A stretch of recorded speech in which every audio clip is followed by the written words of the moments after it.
የሚሪንዳ ጠርሙስ አርማው ለምን ዘንዶ ሆነ? ዛሬ ዋና ፖይንታችን እንድትሰሙኝና እንድትከታተሉኝ የፈለኩት በዚህ ዙሪያ ላይ ነው።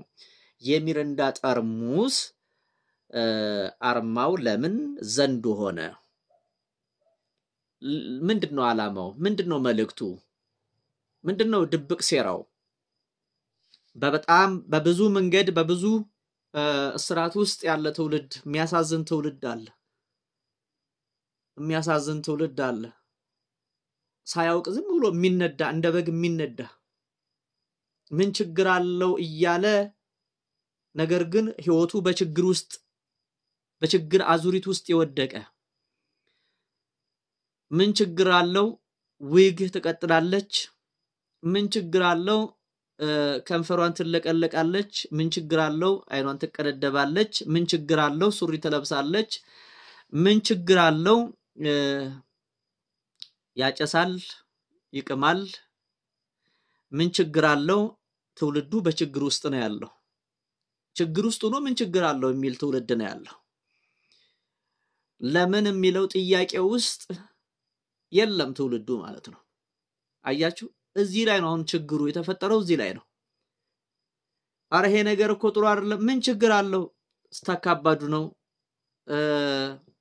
ሌላም አማርኛ እኔ መናገር ማልፈልገው አማርኛ አለ። ምን ችግር አለው? አሁን ይሄው ችግር ውስጥ ነው ያለው ትውልዱ በሙሉ። ተምሮ ስራ የለው፣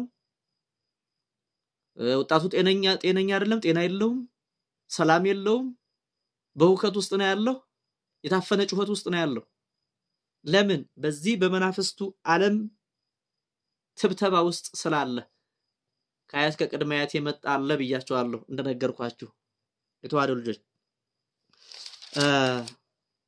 ብቻ ግን ግንዛቤ ታገኙበታላችሁ ትማሩበታላችሁ ብዬ አምናለሁ።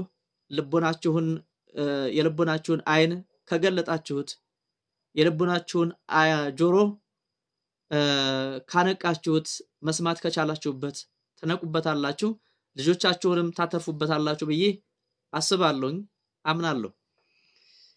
እዚህ ላይ ልነግራችሁ የምፈልገው ምንድነው ከዚህ መንፈስ ከዚህ በእውነት ወጥመድ ውስጥ ለመውጣት ወደ አምደው ቅዱስ ሚካኤል ገዳም መሄድ የምትፈልጉ በመተት የታሰራችሁ በርኩሳን መናፍስት የተተበተባችሁ በእድሳት የተቸገራችሁ በደፍተራ በስርማሽ በቅጠል በጣሽ በጠንቋይ ባስጠንቋይ ሁሉ የተቸገራችሁ ቃል ኪዳኑ የአምደው ቅዱስ ሚካኤል ቃል ኪዳን ይህንን መተተንና አስማትን የሚያፈርስ ቃል ኪዳን ስላለው አምደው የተባለበትም ምክንያቱ ክፉዎችንና ጠንቋዮችን አመፀኞችን ዘራፊዎችን በሰው ንብረት በሰው አእምሮ በሰው ማንነት የሚቀልዱትን ስለሚቀጣና ስለሚያጠፋ ነው። ለንስሐ የማይመለሱትን አስተምሮ ይቀጣል ማለት ነው። ስለዚህ ወደዚህ ገዳም መሄድ የምትፈልጉ በ09 0405 64 ላይ ደውሉ። በ24 ሄደን በ26 እንመለሳለን። ሌላው ደግሞ የካህናት ልብስ ወይም ደግሞ እንደዚህ ፎጣ ማለት ነው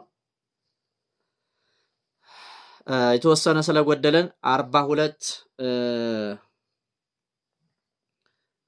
ካህናት አገልጋዮች አሉ። ለነሱ ነጠላ ወይም ደግሞ ይሄ ምንድነው የሚባለው የገዳም ፎጣ ማለት ነው። ወይባ ነው የሚባለው። ወይባ ወይም ደግሞ የገዳም ፎጣ አባቶች የሚለብሱት እንደይጸልዩልኝ ለብሰው ጸጋውን ያልበሳችሁ ብለው ይጸልዩልን። የታሰራችሁ እግዚአብሔር ይፍታችሁ ብለው እንዲጸልዩልን ከስራታችን በጸሎታቸው እንድንፈታ ጸሎታቸው እንዲያግዘን የምትሉ ሰዎች ካላችሁ 12 ይጎላል ማለት ነው። ሌላው እንግዲህ እግዚአብሔር ይመስገን ሌላው ተሸፍኗል። 12ቱን እኔ ሞላለሁ የምትሉ ካላችሁ በጋራም ሆነ በተናጠል እኔ ያለው በሉኝ። በ24 ሄደን በ26 እንመለሳለን። ስንሄድ ማንም የለኝ ማርያም ገዳም ገብተን እንጠመቃለን ማለት ነው። ስለዚህ ይሄ በረከት አይለፋችሁ። ከወዲሁ ደውሉ። መሄድ ማትችሉ ደግሞ አገር ውስጥም ሆናችሁ ፍቃድ ወይም በተለያየ መንገድ ያልተመቻችሁ ማይመቻችሁ በአገር ውጭም ሆናችሁ እንደዚሁ እዚህ ቦታ ላይ ጸሎት ቢደረግልኝ ምትሉስ ካላችሁ ስመ ክርስትናችሁንና ጸሎት ማስደረጊያ መባችሁን ትልካላችሁ። ጸሎት ይደረገላችኋል። የመቋሚያ አውደ አለ። ገንዘብ ባደራ መልክም ሆነ በስጦታ መልክ ሰጣችሁ ወይ በብድር መልክ ሰጣችሁ የተከለከላችሁ ሰዎች ካላችሁ እዚህ ቦታ ላይ መጥሪያ ሁሉ ይሰጣል ማለት ነው። እዛ ቦታ ላይ ሄዶ የተካዳችሁ እዛ ቦታ ላይ ሄዶ የእምነት ክህደቱን ቃል እንዲሰጥ ማለት ነው። በስመ አብ ወወልድ ወመንፈስ ቅዱስ አሃዱ አምላክ አሜን። ክርስቶስ ተንሥአ እሙታን በአብይ ኃይሉ ስልጣን አሰሮ ለሰይጣን አግዓዞ ለአዳም ሰላም ምዘሰ ኮነ ፍስሐ ወሰላም። የክርስቶስ ሰላም በያላችሁበት ለተዋህዶ ልጆች ሁሉ እንደየሰዓት አቆጣጠራችሁ ብዝት ትርፍርፍ ይበልላችሁ። በያላችሁበት ሰላም ጤና ይብዛላችሁ። የክርስቶስ ልጆች የድንግል ማርያም ወዳጆች የአስራት የቃል ኪዳን ልጆች በወደደን እስከ ሞት ድረስ ባፈቀረን ስለኛ ብሎ አምላክ ሰው ስለሆነልን በሆነልን በመድኃኒተ ዓለም በኢየሱስ ክርስቶስ ፍጹም ሰላምታ አሁንም በድጋሚ ሰላማችሁ ይብዛላችሁ። የተዋህዶ ልጆች እንግዲህ እንደተለመደው መካሪ ጠቃሚ አስተማሪ ትምህርት ነው ይዘላችሁ መቀርበው ማለት ነው። ምክንያቱም ትውልዱን ለማንቃት ትውልዱን ይጠቅማል፣ አንድ ምዕራፍ ያሻግራል፣ ከተኛንበት ይቀሰቅሳል በማለት ይሄንን ታሳቢ በማድረግ እየተማማርን እንገኛለን ማለት ነው። እንግዲህ የወደዳችሁ የፈቀዳችሁ ሁሉ ትምህርቱን እስከመጨረሻው ድረስ ተከታተሉት። ትምህርቱ ያስተምራል፣ ይጠቅማል፣ ለሌላውም በእውነት ያግዛል፣ ያነቃል የምትሉ ካላችሁ ደግሞ በፈቃደኝነት ለሌላው ሼር አድርጉት፣ ላልደረሰው እንዲደርስ አድርጉት። ዛሬ እንግዲህ አንድ ጉዳይ ይዤላችሁ መጥቻለሁኝ። እሱም አሁን ከሚበላ ከሚለበስ ከሚጠጣ ጋር የተያዘ ጉዳይ ይሆናል ማለት ነው።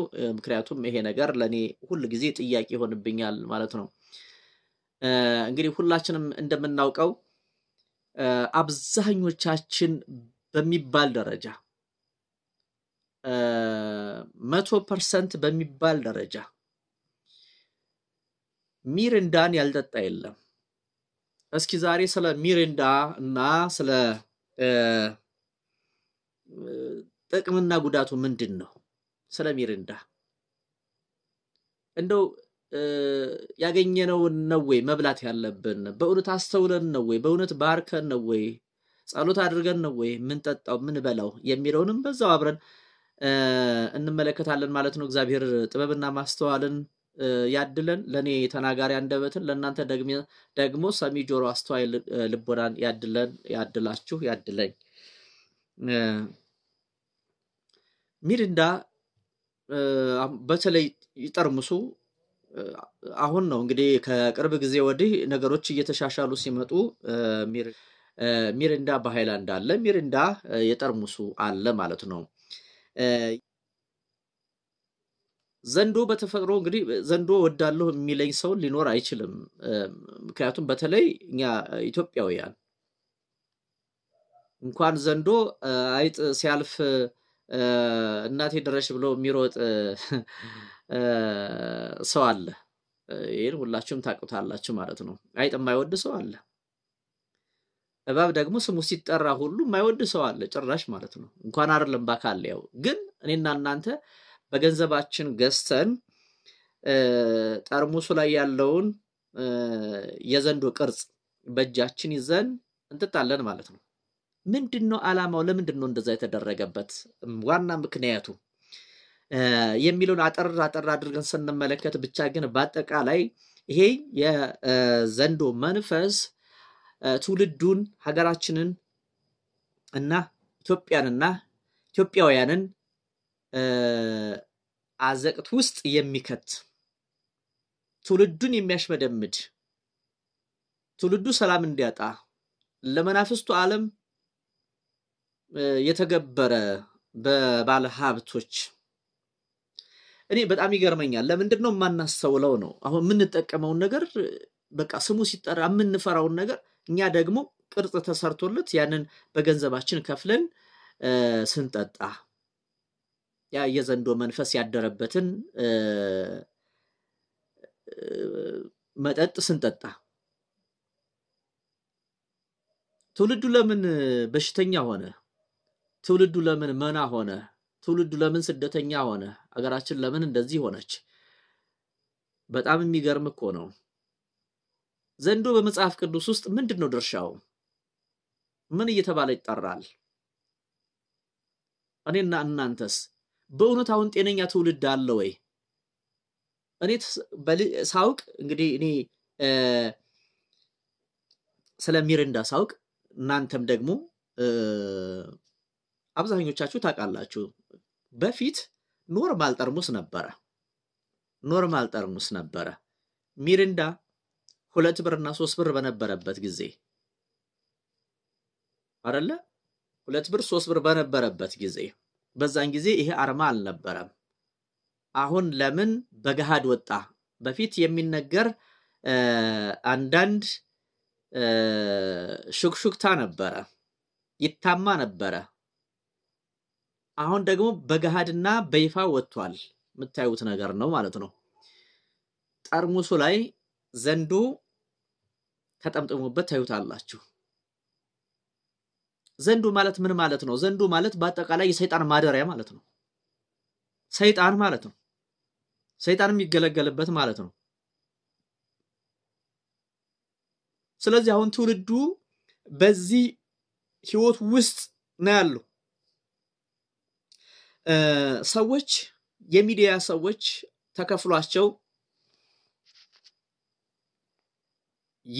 ሰዎች ተከፍሏቸው ያስተዋውቃሉ። እኛ ደግሞ ካፍለን እንጠጣለን። የሚገርማቸው ነገር ማለት ነው ሚዲያ ያላቸው ሰዎች ወይም ታዋቂ የሆኑ ሰዎች ተከፍሏቸው እኛ እንድንጠጣ ያስተዋውቃሉ። እኛ ደግሞ በገንዘባችን ገሰን ወደን ፈቅደን እንጠጣለን። ወጣቱ ለምን እንደዚህ ሆነ? በእውነት እንደው አሁን ዲተዋህዶ ልጆች ለምንድነው በሽታ የበዛው? ለምንድነው ሰላም የጠፋው? ለምንድነው ሰው በየመንገዱ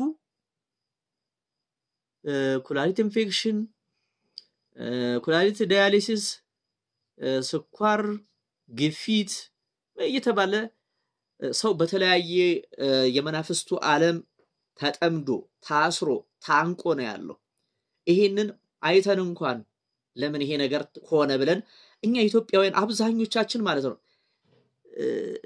ለምን ማስተዋል እንዳቃተን እኔ እንጃ። በቃ ይሁን ማስተዋላችን የውስጣችን ይሄ አሁን መንፈሳዊ እይታችን ተወስዶብናል ማለት ነው። አንደኛ ለቃሉ ቦታ የለንም። ለመጽሐፍ ቅዱስ ቦታ ስለሌለን ለመጽሐፍ ቅዱስ ቦታ ማለቴ በልቦናችን ውስጥ ወይም ደግሞ መጽሐፍ ቅዱስ ስለማናነብ ያነበብነውም ደግሞ ስለማናስተውል ያወቁትም ደግሞ ስለ ይሄንን ቢያውቁ እንኳን ይፈራሉ መናገር ስለማይችሉ እንኳን አይደለም ይሄንን በሰው ኃላፊነት ስር ያለውን ተከራካሪ ያለውን አይደለም እርኩስ መንፈስ አጋንንት ለምን ተነካላችሁ ለምን ተቀሰቀሳላችሁ ለምን መቁጠሪያ ታነሳላችሁ ብሎ የሚከራከርና ስለሱ የሚገደው ስለሱ ሮሮ የሚያሰማ ዋይታ የሚያሰማ በበዛበት ትውልድ ላይ ይሄማ ጭራሽ አንድ ተቋም እንዴት ሊነካ ይችላል? ቢያውቅም አይናገርም። መጽሐፍ ቅዱስ ለማንኛውም መጽሐፍ ቅዱስ ምን ይላል ብለን ስንመለከት ራዕይ ዮሐንስ ምዕራፍ ይቅርታ ራእይ ዮሐንስ ምዕራፍ 12 ቁጥር 7 ጀምረን ስንመለከት በሰማይ ሰልፍ ሆነ ይላል። ልብ አድርጋችሁ ስሙኝ። በሰማይ ሰልፍ ሆነ፣ ሚካኤልና መላእክቱ ዘንዶውን ተዋጉ። ምኑን ተዋጉ? ዘንዶውን ተዋጉ።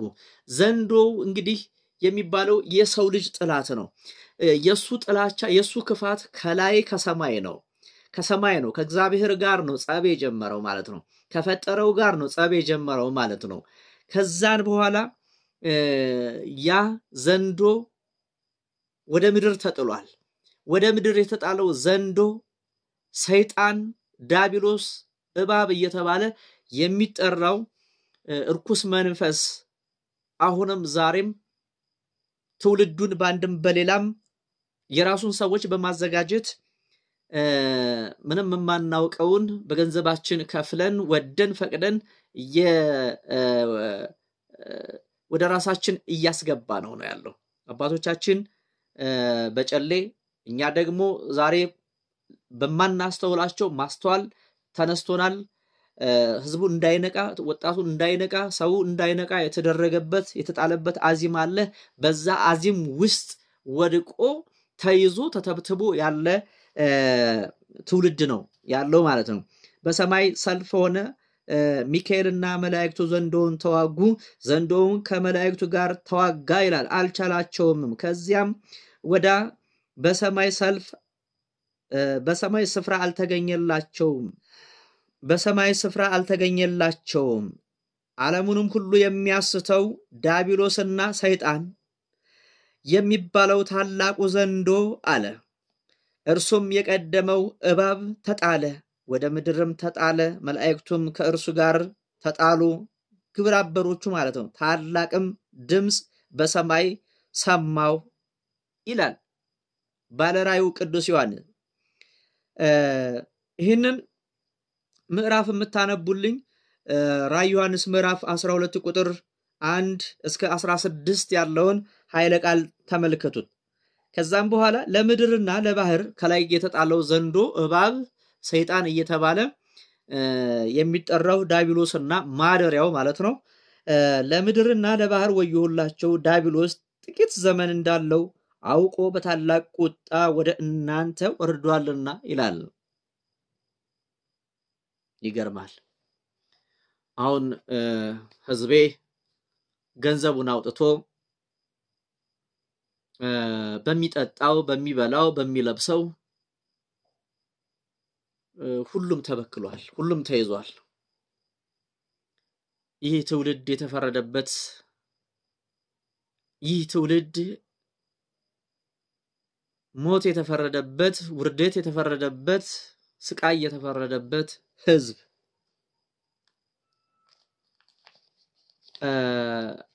ስለ ዘንዶ ወይም ስለ እባቡ እንግዲህ ዘንዶ የሚባለው የእባብ ዝርያ ነው። የምን ዝርያ ነው አልኳችሁ? የእባብ ዝርያ ነው። ይሄ ሲነገር ደስ የማይላቸው ሰዎች እንዳሉ ባውቅም ነገር ግን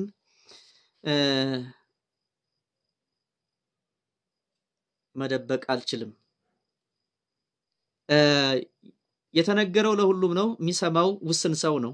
የተጠሩ ብዙዎች ናቸው፣ ነገር ግን የሚተርፉ ጥቂቶች ናቸው። የተጠሩ ብዙዎች የተመረጡ ትንሾች ናቸው ለመዳን። ለምን? ፍቃደኛ አይደለም። ሰምቶ ለመዳን ግንዛቤ ለማግኘት ፍቃደኛ አይደለም። ለምን? ቆዳው ነጭ የሆነ ሰው አይደለም የተናገረው። ለምን? አንድ የሆነ የውጭ ሀገር ሰው የሆነ ብቻ ዘፋኝ የሆነ ብቻ ኳስ ተጫዋች የሆነ ብቻ ሰው አይደለም የተናገረው ሀበሻ ነው የተናገረው ከመጽሐፍ ቅዱስ ስለሆነ ያን የመስማት አቅሙም ሞራሉም የለውም ትውልዱ። ለምን? ተወስዷል። የሆነ ነገሩ ተወስዶበታል። የመደማመጥ፣ የመከባበር፣ የመተሳሰብ መንፈሳዊ እይታው ተንሸዋሮበታል እና ትውልዱ ይባከናል ዝም ብሎ የደም ግብር እየጠጣ ባክኗል፣ ባዝኗል። እየፈዘዘ እየደነዘዘ እየጠፋ ያለ ትውልድ በጣም የሚያሳዝን ትውልድ የሚያሳዝን ዘመን ላይ ነው ያለነው ሰው በሰው ላይ የተነሳሳበት ዘመን ላይ ነው ያለነው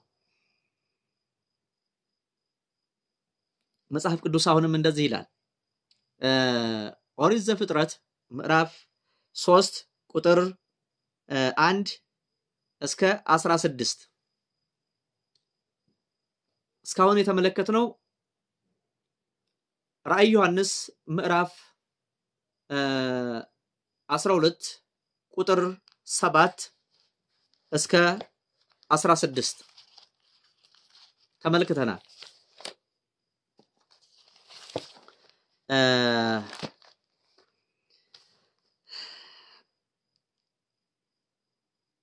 ኦሪት ዘፍጥረት ምዕራፍ 3 ቁጥር 1ን ስንመለከት እንዲህ ይላል ኢየሱስ ክርስቶስ የሰው ልጅ ከፈጠረ በኋላ በገነት አኑሮታል ከገነት ያስወጣውም ይሄ ዘንዶ የተባለው የእባብ ዘር ነው አያችሁ እባብ የተባለው ነው ወይም ዘንዶ የተባለው ነው የሰው ልጅ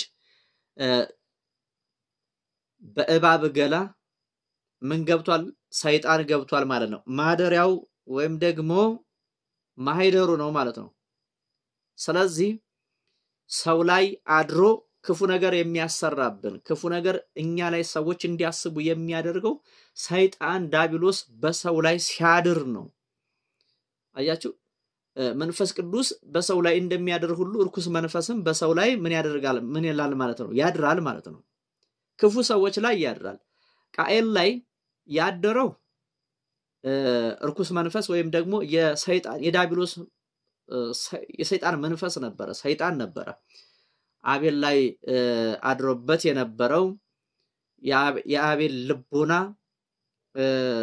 ነግሶበት የነበረው እግዚአብሔርና ጸጋው ነው ያደረበት የእግዚአብሔር ጸጋ ያደረበት ነበር ማን አቤል በቃኤል ላይ ማን አደረ ዳቢሎስ አደረ አቤልና ቃኤል ያንድ እናት ያንድ አባት ልጆች ናቸው እንግዲህ ተመልከቱ ዛሬም አንዱ ነው የሚያሳድደው ማለት ነው እባብ እግዚአብሔር አምላክ ከፈጠረው ከምድር አውሬ ሁሉ ይልቅም ተንኮለኛ ነበር አለ ሴቲቱም በእውኑ እግዚአብሔር ከገነት ዛፍ ሁሉ እንዳትበሉ አዟልን አላት ሴቲቱም ለእባቡ አለችው በገነት ካለው ዛፍ ፍሬ እንበላለን ነገር ግን በገነት መካከልም ካለው ከዛፍ ፍሬ እግዚአብሔር አለ እንዳትሞቱ ከእርሱ አትብሉ ብሎናል ብላ መለሰችለት አያችሁ እባብ በእባቡ ላይ ያደረው ሰይጣን ዳቢሎስ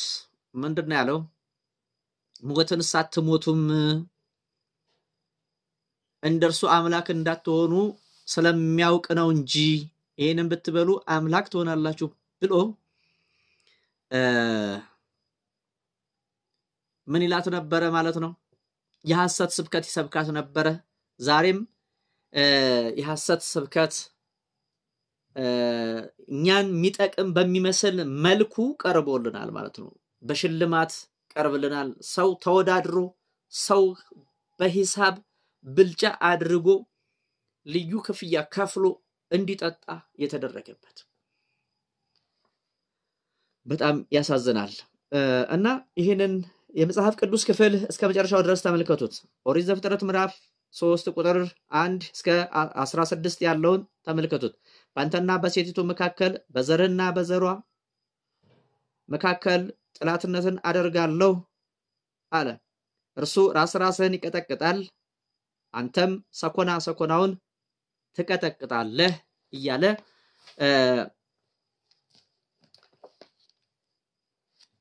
ለባብና ለዘሩ በዘርህና በዘሯ ነው ያለው ዛሬም የሱ ዘር የሆኑ አሉ ማለት ነው የሱ ዘር የሆኑ የሱ እንደራሴዎች የሆኑ የሱን ስራ የሚፈጽሙ የሱን ስራ የሚሰሩ ሰዎች አሉ እነሱ የሱ ልጆች ናቸው የዳቢሎስ ልጆች ናቸው አያችሁ ክፋትን የሚያደርጉ ሰው ላይ ክፉ የሚያደርጉ ሁሉ ሰይጣን ባቡ ላይ እንዳደረ ሁሉ ሰይጣን ክፉ ሰዎች ላይ አድሮ በሀገርም በህዝብም በልጅም ላይ የሚያደርግ ክፉ የሚያደርግ በሚስቱ ላይ ክፉ የሚያደርግ አለ። ዛሬም ለዘንዶ መንፈስ ልጁን የሚገብር አለ። ልጆቹን የሚገብር አለ። ለሀብት ብሎ ማለት ነው። ለሀብት ብሎ ልጆቹን የሚገብር አለ። እንደ ሀገር ደግሞ ስንመለከት እንደ ሀገር እንደ ህዝብ ስንመለከት ደግሞ ይህ ታላቅ ተቋም ለምን የዘንዶ አርማ አደረገ? ሌላ አቶ ነው ወይ ብለን ስንመለከት አይደለም። አሁን እስካሁን ድረስ ስገልጽላችሁ የነበረው ከመጽሐፍ ቅዱስ ነው። እስኪ ስለ ዘንዶ የሰማዕቱ ቅዱስ ጊዮርጊስን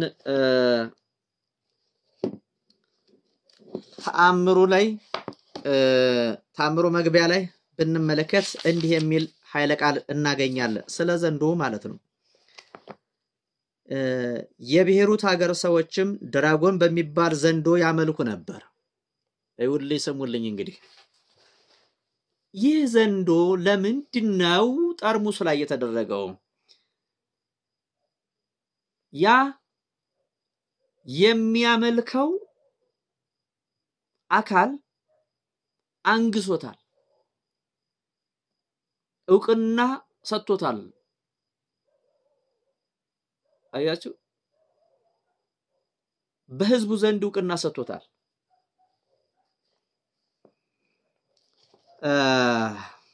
በጣም የሚገርም ነው። የብሔሩት ሀገር ሰዎች ድራጎን በሚባል ዘንዶ ያመልኩ ነበርና ለዘንዶውም በመስዋዕትነት ተዘጋጅታ የቀረበች የአገረ ገዢው ልጅ በዚያ በታላቅ ዛፍ ላይም ታስራ አገኛት ይላል። ማን? ሰማዕቱ ቅዱስ ጊዮርጊስ። የብሔሩት ህዝብ በዛን ዘመን በዛን ጊዜ ድራጎን ለሚባል ዘንዶ ይገብሩ ወይም ያመልኩ ስለነበረ የሰማዕቱ የቅዱስ ጊዮርጊስ ሀገሩ የእናቱ ሀገር ብሔሩት ነው። የአባቱ ሮም ነው። ተመልከቱ። ወደ እናቱ ሀገር በሚሄድበት ጊዜ ያቺ ለዘንዶ ተገብራ የነበረች ልጅ ለግብር ቀርባ ዛፍ ላይ ታስራ ዘንዶ እስከሚመጣ ድረስ ነፍሷ፣ መንፈሷ፣ ስጋዋ፣ አካሏ እየተጨነቀች የሲቃ ድምጽ የሲቃ ለቅሶ እያነባች ባለበት ሰዓት ሰማዕቱ ቅዱስ ጊዮርጊስ በዛ አለፈ ነው የሚለው።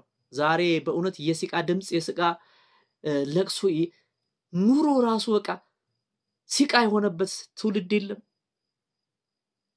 መድኃኒት የለህም፣ በቃ አንተን የሚያድን ያንተን በሽታ የሚያድን መድኃኒት የለም ተብሎ ሰው እየተንገላታ ለዘንዶ መንፈስ እየተገበረ ተመልከቱ። የሲቃ ድምጽ ሰማዕቱ ቅዱስ ጊዮርጊስ በሰማ ጊዜ ቀና ብሎ ሲመለከት አንዲት ብላቴና እጅ ከእግር ከዛፍ ጋር ጥፍንግ ተደርጋ ታስራ አገኛት። ምን ሆነሽ ነው? ምን አጋጥሞሽ ነው? ማንስ ይህንን ግፍና መከራ አደረሰብሽ አላት። አይ እኔ ለአምላካችን ለድራጎን ተገብሬ ያለሁኝና ተራዬ ደርሶ እስከሚመጣ ድረስ እስከሚበላይ ድረስ እየጠበቅኩኝ ነው እጅና እግሬ ታስሬ። ዛሬ የታሰረ ትውልድ የለም፣ ታስሯል፣ ትውልዱ ታስሯል እያለች ነገረችውና እባክህን አሁንም ድራጎኑ እየመጣ ነው፣ መምጫው ደርሷል፣ እኔንም አንተንም እኔ ተገብሬ ወይም ተፈርዶብኝ ነው አንተንም ደርቦ እንዳይበላህ ሂድና ህይወትህን ከዚህ ፈጥነ ሂድ ህይወትህንም አትረፍ አለችው። ምን አለችው? ህይወትህን አትረፍ አለችው።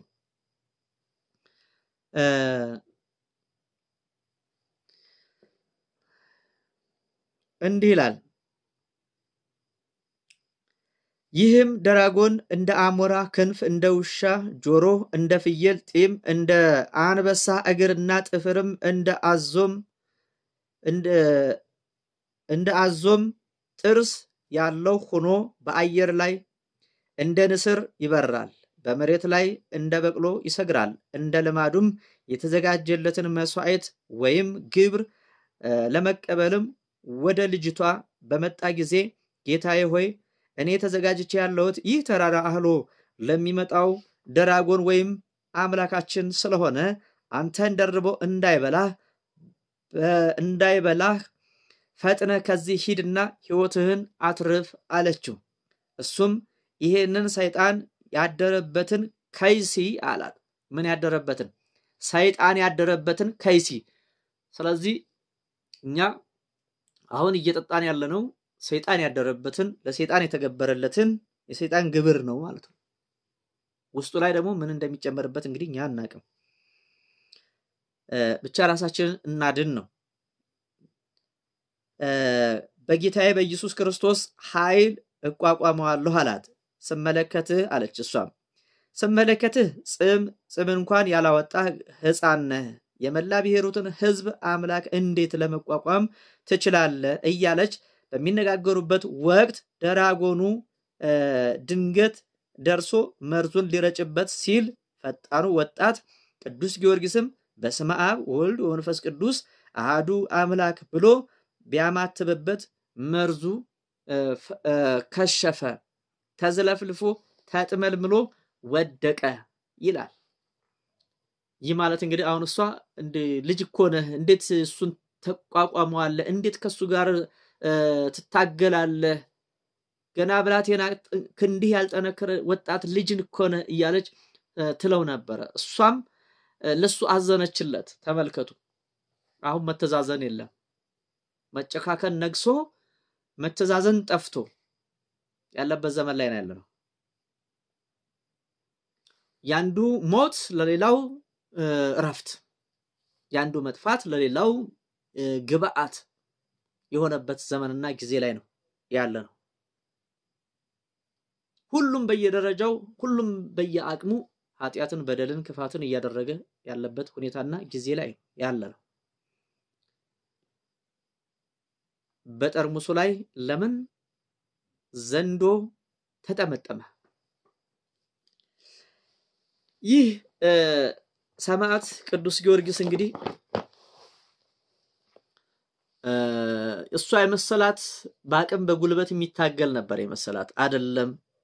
አቅም፣ ጉልበት፣ ኃይል፣ ጥበብ፣ ዕውቀት የሆነው እግዚአብሔር ከእርሱ ጋር መኖሩን በእምነቱ ነው የገለጸላት። በእምነቱ እሱ እኔ ታግዬ ጥለዋለሁ ብሎ ሳይሆን አምላኬ ምን ይለዋል? ይጥለዋል ብሎ በእምነቱ ስመ እግዚአብሔርን ሲጠራበት በስመ አብ ወወልድ ወመንፈስ ቅዱስ ብሎ ቢያማትብበት በደራጎኑ በዘንዶ ላይ ያደረው መንፈስ በኖ እንደ ጭስ ተኖና በኖ ጠፋ። ይሄ ነው። ከዛም በኋላ የወገቡን ዝናር ፈቶ ከጫካ ያቺ የተፈረደባት ልትሞት ልትበላ የተገበረችው ልጅ እግዚአብሔር እድሜዋን ቀጥሎላት ጭራሽ ሊበላት ያለውን እየጎተተች ወደ ከተማው እሷ ከፊት ዘንዶን እየጎተተች ሰማዕቱ ቅዱስ ጊዮርጊስ በፈረስ ላይ ሆኖ በግርማ በሞገስ ወደ ከተማቸው ሄደ። ወደ ብሔሩት ከተማ ሄደ። የብሔሩት ሕዝብም አየ፣ ፈራ፣ ተንቀጠቀጠ። እንዴት ይሄ አምላካችን እኮ ነው ልታስጨርሰን፣ ልጆቻችንን ገብረንለት በሙሉ ጨርሷል። አሁን ደግሞ እኛ ልታስጨርሰን ልታስፈጀን ነው ወይ? እንግዲህ ማስተዋል ማጣት ማለት ይሄ ነው። አንድ ብላቴና ሁለት ብላቴኖች ይዘውት የሄዱትን ድራጎን ሕዝብ ተሰብስቦ የከተማዋ ሕዝብ ተሰብስቦ ሊፈጀል ሊያስበላን ነው ያመጣብን አሉ። ተመልከቱ እንግዲህ ምን ያህል እንግዲህ አእምሮ ማጣት። በእውነት አሁን ትውልዱ አእምሮ አለ ወይ? የለም። ማስተዋል አለ ወይ? የለም። ብቻ ምን ችግር አለው እያለ ችግር ውስጥ መግባት ነው የያዘው ማለት ነው። ከዛም በኋላ ከፍርሃት የተነሳ አለ ዛፍ ላይ ይወጡ አሉ፣ ግንብ ላይ የተንጠለጠሉ ነበሩ ይላል። ይሄው የቅዱስ ጊዮርጊስ ገርል ማለት ነው። ከዛም በኋላ ምንድነው ያላቸው? ይሄ ራሱን ማዳን የማይችል በኔ በሰው አቅም ሲጎተት የመጣን እንዴት አምላክ ትላላችሁ? ፍጡር ነው። ይልቁኑ እናንተንም እኔንም የፈጠረ ቤዛም የሆነ ክርስቶስ አለ፣ እሱን አምልኩ፣ በሱ እመኑ። አይ ካላችሁ ደግሞ ይጨርሳችሁ ዘንድ ዘንዶን ፈትቼ እለቀዋለሁኝ።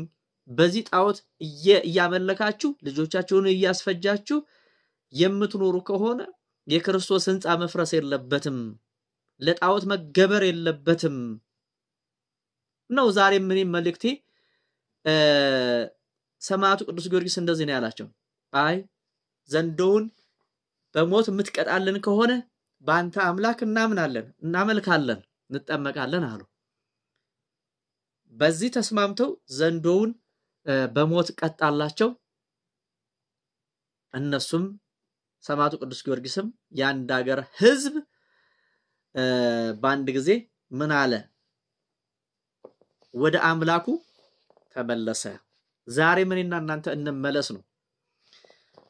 ከዚህ ወጥመድ እንውጣ፣ ከዚህ ከጥላት መንጋጋ እናምልጥ፣ እናስተውል። የምትለብሱትን ምን እየተጻፈበት እንደሆነ በልብስ የሚገባ መንፈስ አለ፣ በሜካፓችሁ የሚገባ መንፈስ አለ፣ በምትለብሱት በምትናገሩት በተለያየ መንገድ እርሱ ችግር የለበትም፣ ረቂቅ መንፈስ ስለሆነ ማለት ነው። ስለዚህ እናስተውል፣ ማስተዋሉን ያድለን። ሌላው ሰላማችሁ ብዝት ትረፍረፍ ይበልልኝ። ቪዲዮውን እስከ መጨረሻው ተከታተሉት። ላይክ ሼር ማድረጋችሁን አትርሱ። ቤተሰብ ያልሆናችሁ ሰብስክራይብ የምትለውን ጫን እያላችሁ ተቀላቀሉ። ሰላማችሁ ይብዛልኝ።